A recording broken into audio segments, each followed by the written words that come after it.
The content, views, and opinions expressed in the following program are those of the producer and do not necessarily reflect the views and opinions of the City of Bremerton, BCAT, their officials, or their employees. Welcome to Uncommon Courtesy, Local Edition. Where we give you the courtesy of conversation That's uncommonly spoke of. I'm DMac, I'm Wesley. and this is the show. Hey, thanks for everybody tuning in with us today. Don't forget to catch us live on our YouTube page. We have a Friday Fix that we do at 7 p.m. Pacific time. And we also have a virtual town hall. We like everybody to come in and discuss anything that you've seen recently in the news that affects you. We have that at 1 p.m. Pacific time on Sundays. Senior Wesley, how you doing today? I'm doing great, man. How about yourself, DMac? I'm doing all right. I don't like the way the camera has me looking, but it's all right. It's all right, man. It adds 10 pounds, but I feel like it's 50. So, yeah, I got to watch out. I got to keep driving past the fast food restaurants. We had a pretty interesting month last month there. Yes. So we had the elections passed. Correct. And we had a regime change, if you want to call Yes. it that. You know what I mean? Which we had like they call it a red wave, where you had a lot of Republicans kind of take office, which, you know, deeming which party you are is good or possibly bad, whichever one you are. But we want to talk about a little bit how this is going to affect our state, our area. Or you can talk about it all that too, and how we kind of got here, you know, because the Democrats are scratching their heads asking what happened. And we spoke about it on our show before, you know, they kind of left the American people behind. Yeah, some of their policies have gotten a little too out of touch with reality. I think the way that the election went, you know, as far as Biden and how he dropped out of the election, that kind of hurt the chances of the next person coming in behind him. I think they lost confidence with that. I don't think he remembered dropping out. It's possible. I don't even think he wrote the letter. It's possible. Yeah. You know what I mean? But personally, I think he did a good job. I know a lot of people don't agree with me. A lot of people say that, you know, but just the numbers and some of the policies bear out in my favor, I believe, with that. But just looking forward and looking at some of the policies that Donald Trump and the Republican Party have put forth, and how will those policies kind of affect what we have going on in this state? Like, the first one I would like to start out with is the immigration policy, like where they're looking at doing mass deportations. A lot of people are saying that, you know, by talking about this on our regular show, which is Uncommon Courtesy on YouTube, that we're fear-mongering because we don't know what is going to happen until it happens. We do know, because they've told you every aspect of what they want to do and what they're going to do. And one thing about Donald Trump you can guarantee is that he's a man of his word most of the time. I mean, he may lie to get out of some stuff. I'll be honest about that. But usually when he says, hey, I'm about to do this, I'm going to do this. Yeah, and I think that the bigger thing with that is that he has the pieces in place to make it happen. Yes. You know, there's nothing there to stop him. The Supreme Court is already 6-3. That's not, you know, and we can say that the Supreme Court doesn't vote now ideological lines, but they do. We've watched it happen time and time again. It's kind of be like watching wrestling. Like, you know which way it's going to go, but they're still going to try to entertain you with some things and let some things go and some things not slide. I think with immigration, I can see our state fighting it.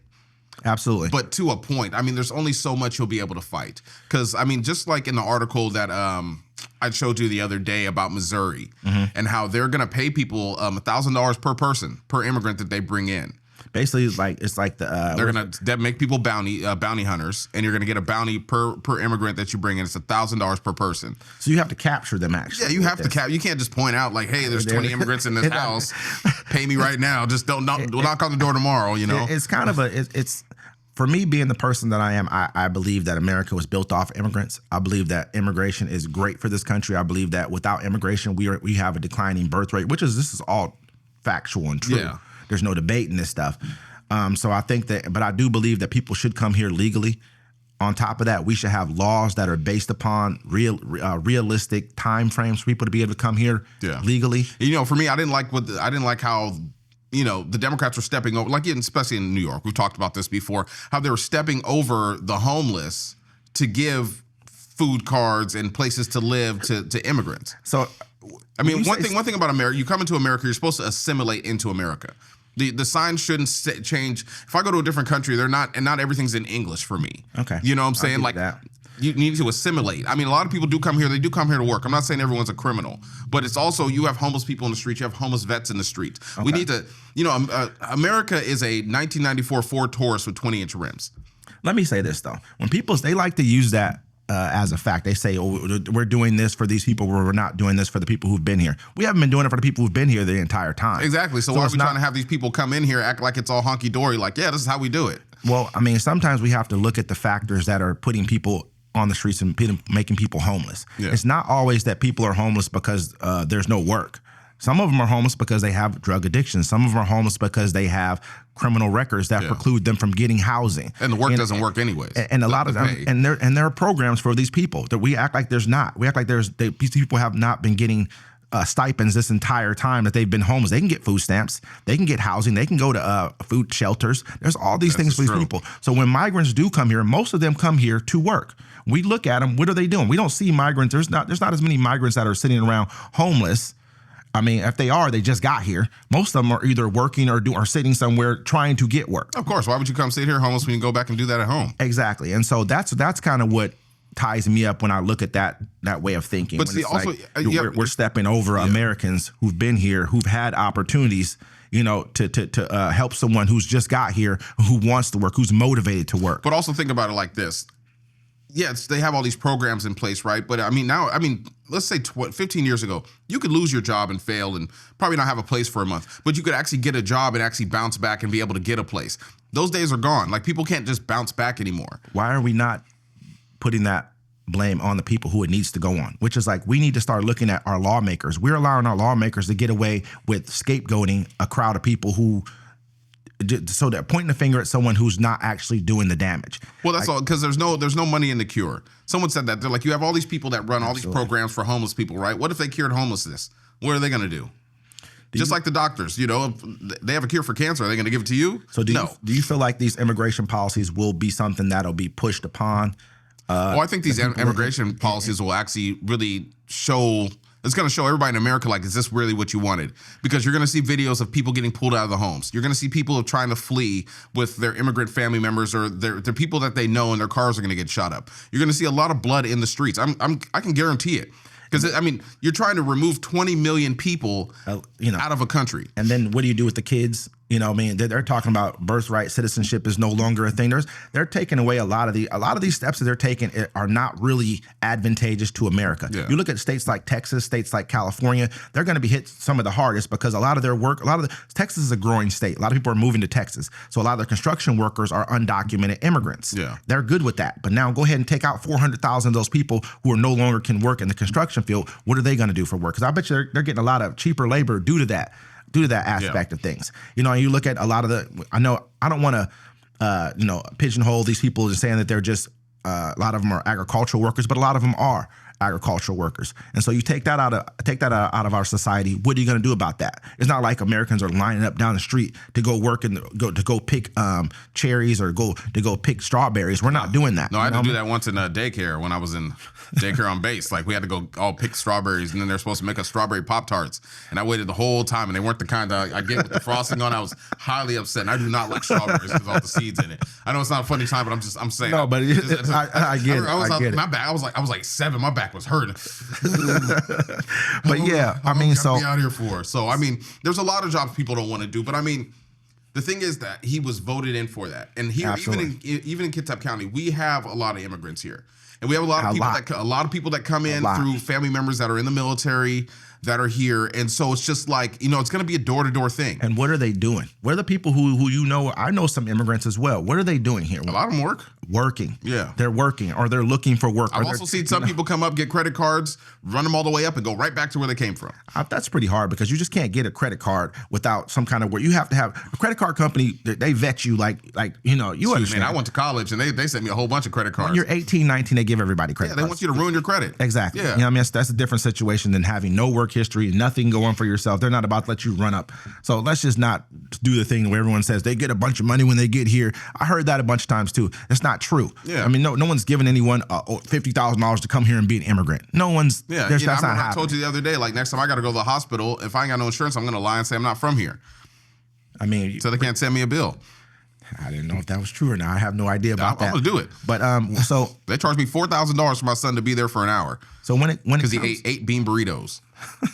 So when it comes to the immigration laws here, I think that we'll have slightly less effect on us. Well, some states, like Colorado said they're going to fight it, but there's only so long you can fight it. They can cut your federal fundings. They can say, I mean, supposedly on day one, it's supposed to be a state of emergency that we're basically under attack. So it's going to call in martial law. That's going to bring the soldiers and the troops onto the streets. We just saw that kind of play out in South Korea. In South Korea. Yes. And so, and that didn't, it only lasted for about, maybe a few hours, 6 hours. I'm not sure how many hours exactly. It didn't last the whole day. And so, I mean, but the difference between them and us is that they went into martial law based off of the fact that he said he couldn't work with the other party, and some of them were communist sympathizers. Yeah. But they were duly elected officials. 2/3 of the. I don't think at this time it'll matter, because I mean you can do whatever you want and have immunity. So I mean every aspect of this country will be affected by it. People just aren't understanding. A lot of people are thinking in like it's just going to be a thing where you roll into the city. Hey, if you're an immigrant, come on, bring yourself outside. No, they're going to go door to door, no matter where you live at. They're going to check everyone's house. The thing I liked best that you spoke about was the blockades. Yeah. Just doing certain kind of like they do that already. They already kind of do DUI kind of checkpoints at certain places as well. So and people may not understand what we're talking about at the moment. Like I said on our previous show, that the best way to do it was to create blockades and then cut off parts of the cities and states, and then everyone has to carry a card. After they've searched this area, they have to move to the next area, because that's the only way you can do it. You can't just block a road. You're gonna have to search everyone's card. People are gonna be like, hey, I didn't sign up for this, I didn't vote for this, but I'm like, you did. I think the people won't have as much of a problem. I think these people are seriously believe that this is the right thing to do. Yeah, I really believe that they feel like, what the comment was, poisoning the blood of America. I really feel like this is what America really believes this, and they don't understand the difference is in South Korea they have a declining birth rate. They're looked at as a country is going to be a disappearing country just because they don't make enough kids per couple. And also, like, I mean, I don't know how bad it is. Like for me, I haven't had any bad altercations with any immigrants, but I don't know how it is in Seattle.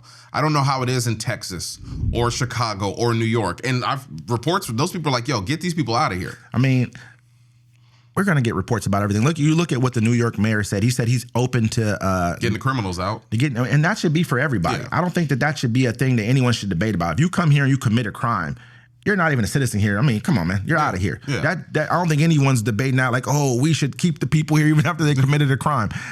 That's a non-debatable thing. Yeah. Get them out of here. But at the same time, though, I think that taking 6 years for a person to be able to get into court to try to get an asylum hearing is crazy. Well, that just shows our system is backed up anyways, because after COVID, everything got backed up. I mean, have you tried to go get your car fixed lately? I mean, I don't think this. Yeah, I work on my own. I ain't scaring me. But I'm saying, like, you try to go get some car paint or something. People are like, hey, man, it's like a 2-month wait. I'm like, because everyone's trying to catch up. Yes, is it ridiculous to wait 6 years? But I mean, for a hearing, come on, brother. We need to make this a little bit quicker. Let's get these people in here. We have plenty of room, plenty of space. We need them for our job force. We're gonna figure it out when things kind of hit the fan. I mean, they've also spoken about cuts to social programs as well, like bringing in Elon Musk and Vivek Ramaswamy and making them the Doge. I don't know. I forget what it stands for. Doja, DOGE. Yeah. I don't know. I mean, it's basically like his Dogecoin. But the thing is, the cuts they're going for people. Social Security, Medicaid, Medicare, Section 8. They haven't effectively spoken exactly what they're going to cut, but he said $2 trillion. We're about a $6 trillion and a little bit dollar economy per year. Yeah. You're cutting $2 trillion out of the budget. That's a third of the budget. Where are you going to get that from? You're not cutting military aid. You're not cutting any kind of aid to the military because no one's going for that. We all believe that we need, a superior military. Yes. So you're going to have to cut social programs. It just is what it is. And so that's what I think that's going to be a huge. That's going to hit our city here pretty heavily. We have a lot of people who are homeless here. We have a lot of people who live below the poverty line. Like a lot of the kids in school, they're a lot of their parents aren't doing as well as may not be doing as well as they should be doing. And they have some. They were naming stuff. They're like, there's people that are there to monitor how many butterflies fly past a window, and they get like $6 million for that. So I mean, that makes sense. But I mean, like, also they're going to get rid of the food stamps. They're going to get rid of Section 8. Mm-hmm. I mean, I saw somebody on my Facebook or cut them drastically. Cut those programs back. I know for food stamps and all that stuff, they're going to make a work requirement for everybody, as they should. If you're not disabled and you can work, you should be working. You shouldn't be just sitting on your butt, not getting things. I agree with that. I totally do. I'm not going to say that because that's a person that worked themselves off of food stamps. Mm-hmm. Like, I know how it is. It's like there used to be a work requirement for that. Yeah. There used to be at least some kind of a check-in for work or something of that nature. My personal opinion on food stamps are, I think we pay about, I know this is an older, this is a much older study, but I think we all pay about like $30-something a year for food stamps, like for everyone else to have food stamps. To me, I look at life like this. I understand that if a person doesn't have food, then I become the food. You know what I mean? So I'm okay with putting out $30-something a year to make sure people can eat and we don't have it. Crime isn't as rampant as it possibly could be. Yeah. Now you start taking programs, you start getting rid of them. We take us back after, before the Great Depression when there was just soup lines and there was no, there were no programs at all. Yeah. It's going to be a problem. And I think that allowing, I think Ramaswamy, he might be a billionaire too.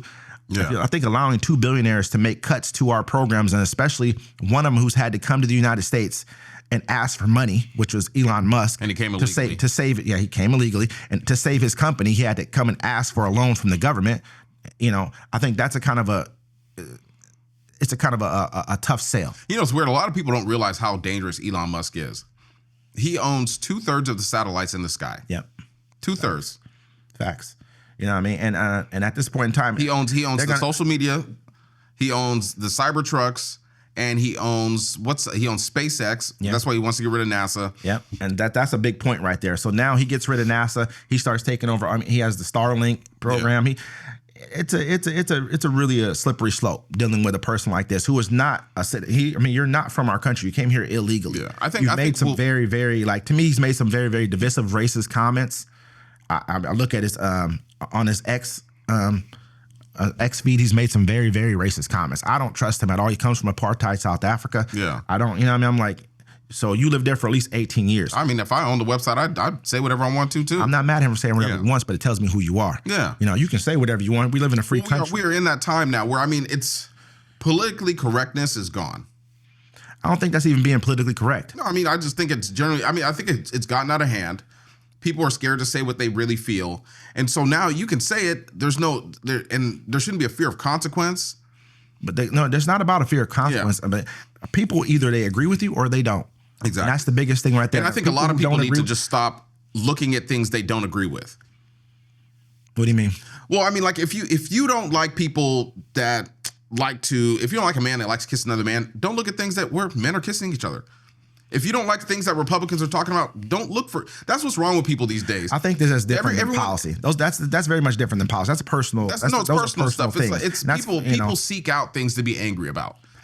When we're talking policy, though, I think that's a different thing because it affects our lives. It's not like a decision I'm making about which magazine I'm going to pick up.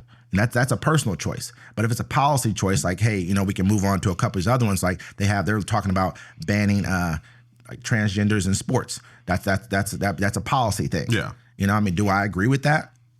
No, I agree with that only boys should play sports against boys and girls should play sports against girls. They could always make a transgender league, but no one's ever talked about that for some reason. But what I'm saying though is those are actual policy things. Well, they're doing that. They're going to do policies too where they're like, they're not going to sponsor any sex altering drugs for minors at all. They're going to make that child abuse, which I agree with. I hope. Hey, I do. I agree with it. Your brain's not fully developed till you're 25 anyways. I can't buy alcohol till I'm 21. Mm-hmm. I can't buy cigarettes till I'm 21. I can die for my country at 18, but you shouldn't be able to give children, altering medicine to change their anatomy at the age of 11 because they're young and confused. So there's parts of some things, like I say, I'm a moderate. I agree with some things on the left. I agree with some things on the right. And some people, some far left and some far right views are just too much. Yeah, a little bit too much. I agree with the fact of boys should be in boys' bathrooms, girls should be in girls' bathrooms. Yeah. I agree with that 110%. They have bathrooms in the SeaTac airport that are like anyone can go in. I saw one probably a few months ago. First time I saw it, and I was just confused because it just had like a bathroom, like a toilet or something. I'm like, what is this? And the guy kind of saw my confusion in my face. He walked to me and tapped me and said, it's for everybody. And I'm just, as you're going down the gate, I think it's down D gate, at the SeaTac airport. There's like a couple of those type of bathrooms and no bathrooms that are specifically for men. So I had to walk even further to go find the bathroom that I felt comfortable going. Those unisex bathrooms are all good until somebody eats that airplane food that they didn't expect to be eaten. Well, then nobody want to use it. I think bigger than anything else is just, people, you have a word for kids. That's what I would worry about. But, but those kind of things right there, then he's going to take that and make it into a ban for possibly a ban on military for transgenders in the military. Yes. I don't agree with that at all. I don't have a problem with a person wanting to serve their country. I have no issue with that. Yeah. That has nothing to do with me. And in his mind, he says he feels that it's in his mind. I mean, in his own words, he feels it's they're mentally unstable, and you need to be combat ready. But I look at it like this: if you voluntarily sign up to defend your country, go do it. I mean, absolutely. And to me, okay, fine. Don't pay for surgeries. I believe in that. Shouldn't pay for their surgeries. Anything like that's a personal thing. You go take care of that yourself.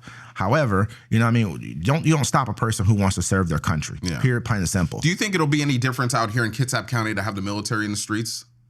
Yeah, Rand Paul, who is a libertarian, who's a libertarian. He even came out and said that he wouldn't vote for it. He caucuses with the Republicans. Yeah, but he said he wouldn't vote for a thing like that.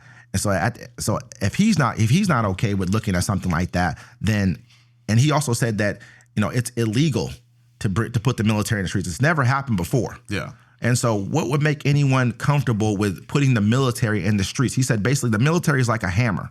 They're not used to serving search warrants or anything like that. They're going to come. They're trained to shoot. Yeah, that's what they're trained to kill. Yeah, you know what I mean. And so you're putting American citizens in danger because we're going to treat them like it's the police. What did I do wrong? You're going to start asking questions to a person who doesn't know how to answer questions like that. It's not their job to. And they don't have to give you grace at all.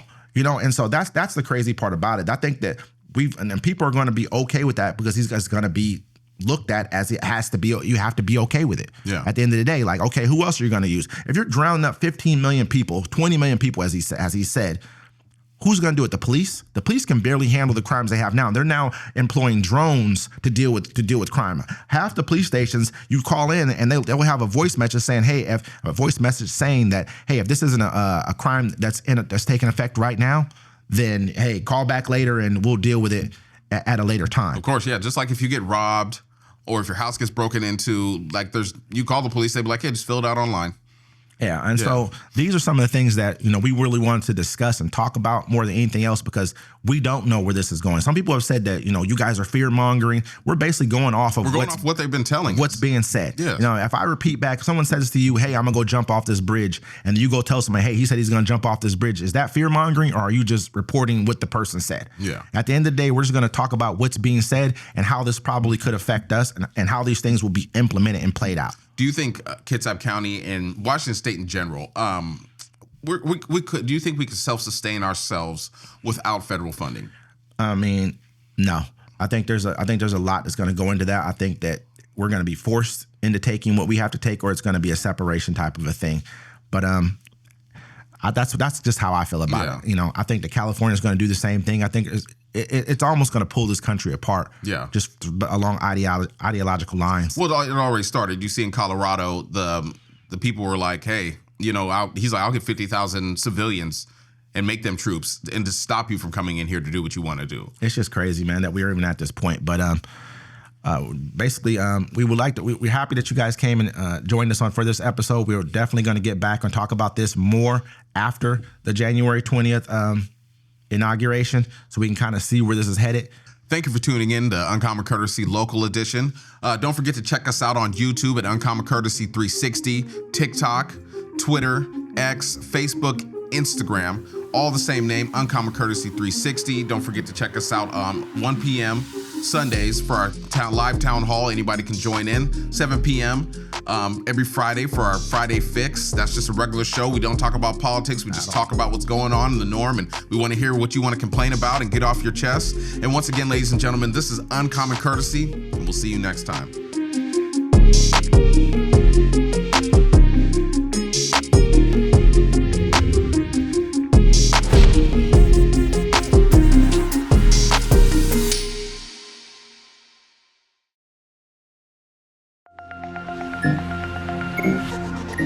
Uh-huh.